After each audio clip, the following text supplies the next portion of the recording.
Hello, and a big welcome back to all my subscribers to part two of my look at the book How to Improve Your Foreign Language Immediately. And if you're not a subscriber, why not?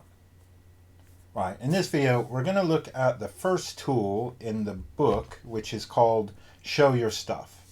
Now, for me, this was one of the most important chapters in the book because Boris Scheckelman identified something I found early on in my language journey as well. And that is that short answers hinder conversations.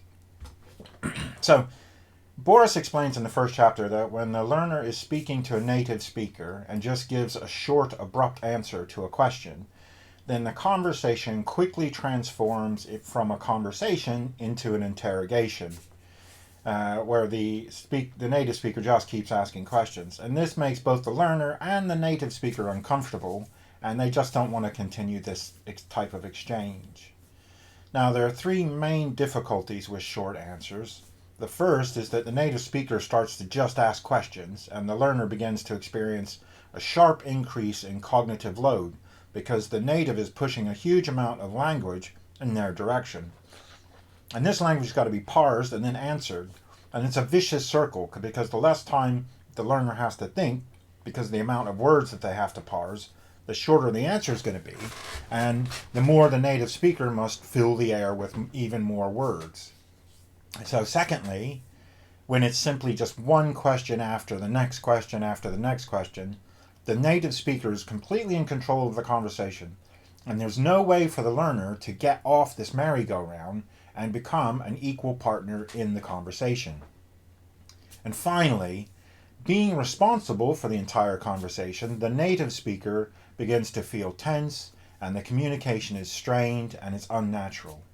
And both parties just want to escape this situation as quickly as possible and just stop any interaction. Now, the author tells us that the answer to this dilemma is show your stuff. Now, this tool is just making sure that every possible answer that you give is as verbose as humanly possible. So here's an example similar to the one that Boris Scheckelman gives in the book. Instead of replying with some simple sentences, right, like my name is John, I'm from the UK, I'm an engineer. Those are just three short answers to questions. But what you can do is try and chain together related sentences, in order to expand the reply and get the native some hooks, which can then be used to expand the conversation and not just have an interrogation. So, you could do, hello, my name is John, I'm visiting from the UK. I was born in Hull and I work as an engineer. I love being in Paris. It's a big city and I just love big cities. And I love the food here. Now, obviously, you need to use the grammar and the vocabulary that you've already mastered, but you need to give the native some hook to latch onto. So the more wordy you can make your response, the longer you're in control of the conversation and the ball is in your court. And it removes the amount of words that are thrown at you and limits the initiative of the native speaker to control the conversation. Now, Boris gives exercises in the book to help students practice this tool. But before I move on to these exercises, I would like to mention that I'm an author and I would really appreciate it if you could take some time and have a look at my website, xgipublishing.com, and check out my books. The site has links to where you can purchase the books through all the well-known booksellers. Okay, let's move back to Boris, who points out in his book that there is a difference between communicative mistakes and grammar and lexical mistakes. And it's the communicative mistakes. It's only a communicative mistake if the native speaker does not understand what you're saying.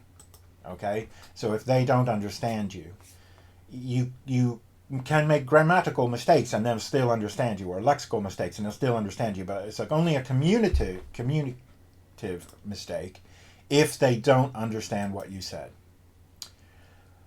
Right. In the first exercise, he gives us something called 1 minute exercise, the 1 minute exercise. So this exercise is mainly for the classroom, but it can be adapted for self-learners, and all of these exercises can be adapted for self-learners. But in this exercise, the class leader gives a topic, and then each student must speak on this topic for 1 minute, or the designated time period. But at the end of their time, they then must smoothly transition the conversation over to the next student by saying something like, well, what is your opinion? Or do you agree? Or what do you think of this? Now, the class leader controls the time and holds up a card when the student's time is up, or they'll move on if the student can't manage the full minute. But this exercise is useful because it provides the participants with the ability to survive for a fixed amount of time, and it provides the skills to manage in a group conversation environment, and it teaches transitional devices for passing the conversation on, to someone else. Now, the second exercise is also classroom orientated, but again, it can be adapted, and it's called Don't Stop. So the Don't Stop exercise, the leader gives a question to one of the students who must respond with the answer, and the answer that they respond with must be as long as possible. So if the participant makes even a short pause, the leader passes on to the next person. So the participant who speaks the longest wins. And the purpose of this exercise is to develop the ability to maintain the control of the conversation for as long as possible. It allows the learner to prevent interrogations, and it allows them to escape from an interrogation if they've managed to fall into one. So controlling the conversation allows the students to talk about what they can talk about and avoid discussions about topics where they may not have enough vocabulary or enough grammar or whatever to manage. Now, the third and final exercise is called Develop It. In this exercise, again a classroom one, the leader provides the student with one simple sentence, such as, yesterday I was at the restaurant, which needs to be developed into a story that can continue for as long as possible or at a set ending by the class leader. But the purpose of this exercise is to develop a strategy for managing the length and the content of the conversation. It lets the students sort of set the rudder of the language. It allows the students to review the language they already know, and it serves as a form of sort of self-drill, if you will.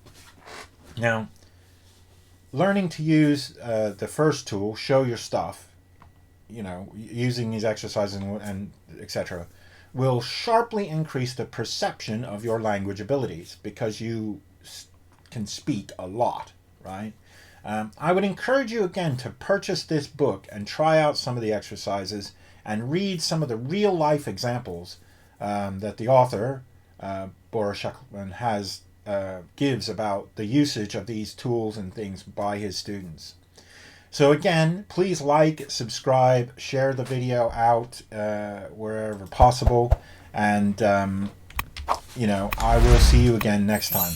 So thank you very much. Bye.